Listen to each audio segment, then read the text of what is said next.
கல்யாணை கம்பீரமாக நின்றுச்சு. இதே இடத்துல 7 வருஷங்களுக்கு முன்னாடி இந்த யுத்தம் இப்போ வந்ததில் எனக்கு பல வகையில் சந்தோஷந்தான். உலகப்பற்றே இல்லாத முனிவர்கள், அதுலேயும் கொல்லாமை விரதம் கொண்ட சமண குருக்கள் போர்க்களத்துக்கு வரதுன்னா அதை ஸ்தாபித்த அவதார புருஷரோட பேரு இயேசு கிறிஸ்துன்னு சொல்லுறாங்க. கடல்மல்லை தீவோட தென் பகுதியில் விஸ்தாரமான வெட்டவெளி பிரதேசத்தில் வரிசையாக 5 சின்ன குன்றுகள் நின்றுச்சு. அதில் 3 குன்றுகளில் நூற்றுக்கணக்கான சிற்பிகள் வேலை செஞ்சுட்டு இருந்தாங்க. ஒவ்வொரு குன்றையும் குடைஞ்சு கோயில் வடிவமாக அமைச்சிட்டு இருந்தாங்க. ஒரு கோயிலில் முன் மண்டப தூண்கள் வேலையாகிட்டு இருந்துச்சு. இன்னொரு கோயிலில் மேல் விமான வேலை நடந்துட்டு இருந்துச்சு. 3வது குன்றை அப்போத்தான் கொடைய ஆரம்பிச்சிருந்தாங்க. சிற்பிகளும் பணியாட்களும் தங்கிறதுக்கான சின்ன சின்ன கொட்டகைகள் நெடுகிலும் காணப்பட்டுச்சு. ஆயனரோட அரணிய வீட்டை சுற்றியும் நாம் பார்த்தது மாதிரியான நெடிதுயர்ந்த மரங்களோ இல்லை அடர்ந்த செடி கொடிகளோ அந்த பிரதேசத்தில் காணப்படலை. வடக்க வெகு தூரம் மணற்பாங்காத்தான் இருந்துச்சு. அதுக்கும் அப்பால் கடல் அலைகள் வெண்ணிறையோடு அப்பப்போ மேலெழற காட்சி தோன்றுச்சு. தெற்கிலும் மேற்கிலும் சின்ன சின்ன பாறைகளும் அதை விட குட்டையான புதர்களும் வெகு தூரத்துக்கு காணப்பட்டுச்சு.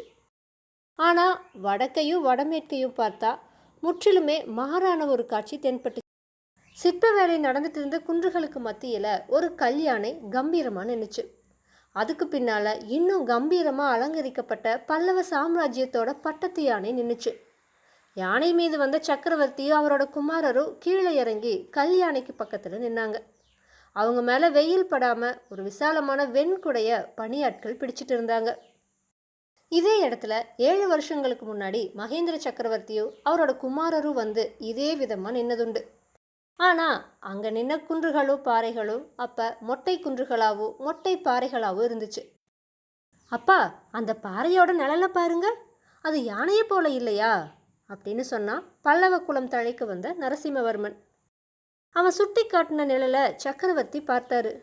ஆஹா அப்படின்னு அவரோட வாயிலிருந்து புறப்பட்ட வியப்பொலியில் விவரிக்க முடியாத பல உணர்ச்சிகள் துணிச்சுது. கொஞ்ச நேரம் மகேந்திரர் சிந்தனையில் ஆழ்ந்து வெளி உலக பிரக்ஞையே இல்லாதவராக நின்னார். அதுக்கப்புறமா நரசிம்மனை தழுவிட்டு, குழந்தையே, எப்பேற்பட்ட அதிசயமான உண்மையை நீ கண்டுபிடிச்சி சொன்ன?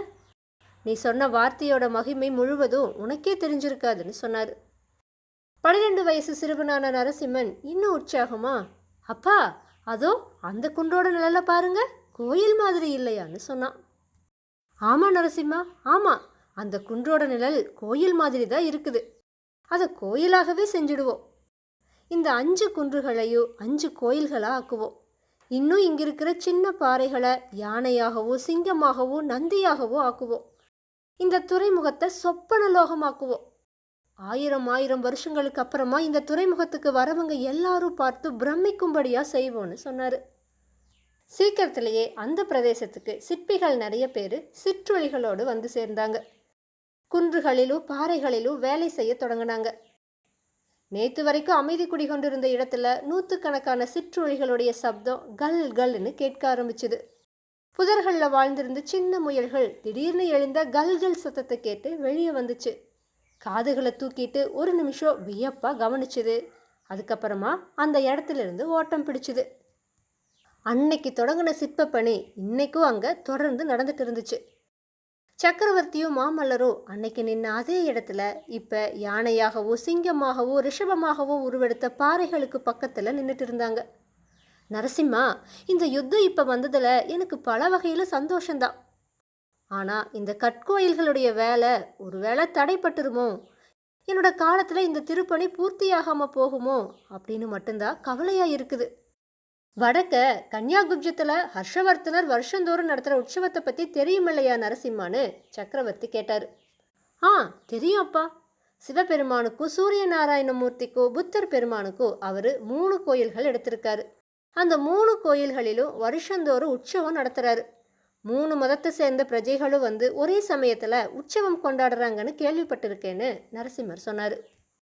மாமல்லா, ஹர்ஷவர்தனர் இந்த பல்லவ சாம்ராஜ்யத்தை காட்டிலும் எவ்வளவோ பெரிய சாம்ராஜ்யத்தை ஆளறாரு. அவரோட செல்வமோ நம்முடையதை விட பன்மடங்கு அதிகமானது. அவரோட புகழ் இன்னைக்கு உலகமெல்லாம் பரவி இருக்கு. ஆனால் என்னோட உத்தேசம் மட்டும் நிறைவேறுமானா ஹர்ஷர் மட்டும் இல்லை, இந்த பாரத கண்டத்தில் இதுவரையில் எந்த அரசரும் சக்கரவர்த்தியும் அடையாத கீர்த்தியை பல்லவ குலம் அடையும். ஹர்ஷர் நிர்மாணித்திருக்கிற கோயில்கள் செங்கல்லினாலும் மரத்தினாலும் ஆனது. 100 வருஷத்தில் அதெல்லாம் செதஞ்சு மறைஞ்சு போயிடும். ஆனால் இந்த கற்கோயில்களுக்கு அழிவுங்கிறதே கிடையாது இல்லையான்னு மகேந்திர சக்கரவர்த்தி சொன்னார். இந்த கோயில்களில் எந்த தெய்வங்களை எழுந்தருள செய்ய போறீங்க அப்பா? சிவபெருமான், பார்வதி தேவி, விநாயகர், சுப்பிரமணியர், சண்டிகேஸ்வரர், இந்த பஞ்சமூர்த்திகளுக்கு தானே இந்த 5 கோயில்களும் அப்படின்னு நரசிம்மர் கேட்டார். இல்லை நரசிம்மா, ஹர்ஷவர்தனரை காட்டிலும் அதிகமாக ஒரு காரியத்தை நான் செய்ய போகிறேன். இந்த தமிழகத்தில் பரவி இருக்கிற 4 பெரிய சமயங்களுக்கும் 4 கோயில்களை அர்ப்பணம் செய்ய போகிறேன். ஒரு கோயிலில் சிவபெருமானும் பார்வதி தேவியும் வீற்றிருப்பாங்க. 2வது கோயிலில் திருமாலும் திருமகளும் குடிக்கொள்ளுவாங்க. 3வது கோயிலை புத்தர் பெருமானுடைய பெரிய விக்கிரகம் அலங்கரிக்கும். 4வது கோயிலில் சமண சமயத்தை ஸ்தாபித்த வர்த்தமான மகாவீரர் எழுந்தருளுவாருன்னு சக்கரவர்த்தி சொன்னார். இதை கேட்ட நரசிம்மர் பெருவியப்புடனும் பெருமிதத்துடனும் அப்படின்னு சொன்னார். ஆமாம் நரசிம்மா, உண்மையில் நான் சமண சமயத்திலிருந்து விலகி சைவத்தை தழுவுனதே நம்மோட ராஜ்யத்தில் இப்படிப்பட்ட சமய சமரசத்தை நிலைநாட்டுறதுக்காகத்தான். சைவ சமயமானது மற்ற சமயங்களையும் சம உணர்வோடு கருதி போற்ற இடம் தருது. மற்ற சமயங்களோ அப்படி இடம் கொடுக்கறதில்ல. இதனால தான் சைவத்தை நான் மேற்கொண்டேன். நம்மோட சாம்ராஜ்யத்தில் இருக்கிற 4 பெரிய சமயங்களுக்கும் சமமான கௌரவம் கொடுத்து போற்ற நினச்சேன். இதையெல்லாம் வெளியிடுறதுக்கு என் மேலே புத்தர்களும் சமணர்களும் கொண்டிருக்கிற கோபம் தணிகிற காலத்தை எதிர்நோக்கி காத்துட்டு இருந்தேன். அதுக்குள்ள சமண முனிவர்கள் அவசரப்பட்டு எல்லா காரியத்தையும் கெடுத்துட்டாங்கன்னு சக்கரவர்த்தி சொன்னார். என்ன, சமண முனிவர்கள் கெடுத்துட்டாங்களான்னு நரசிம்மர் கேட்டார். ஆமாம், அவங்களால வந்தது தான் இந்த யுத்தம். காஞ்சியிலிருந்து நாலாபுறங்களுக்கு புறப்பட்டு போன சமண முனிவர்கள் சும்மா இருக்கலை. நம்மோட நெடுநாளிய சிநேகிதர்களை கூட நம்மோட விரோதிகளாக மாற்றிட்டாங்க.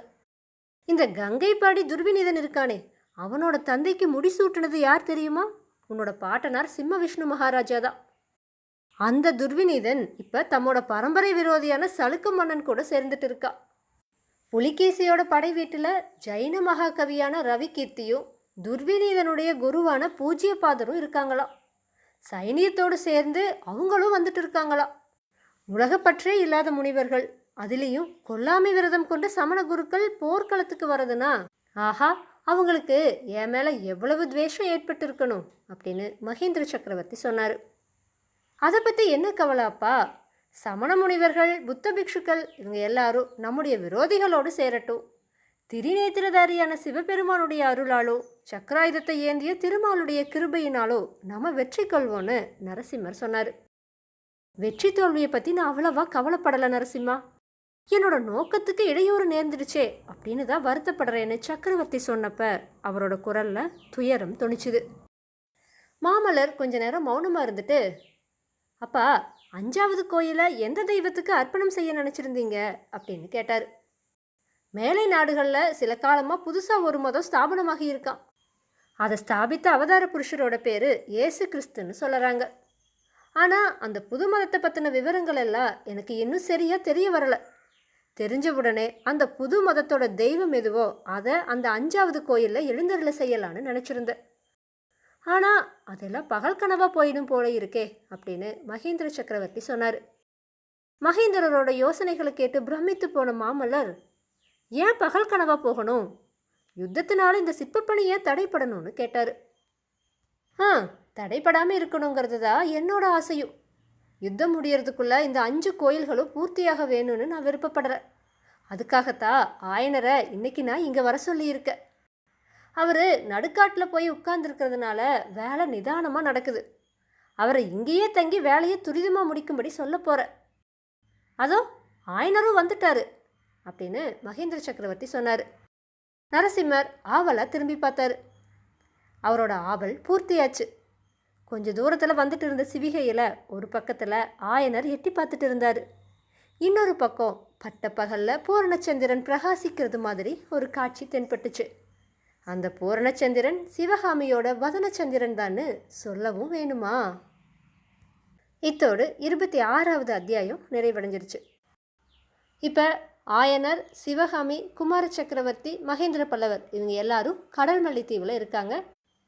அவங்களுக்கு இடையில் நடந்த உரையாடல் என்ன அப்படிங்கிறத பற்றி நாம் 27வது அத்தியாயத்தில் அடுத்த பதிவில் பார்க்கலாம்.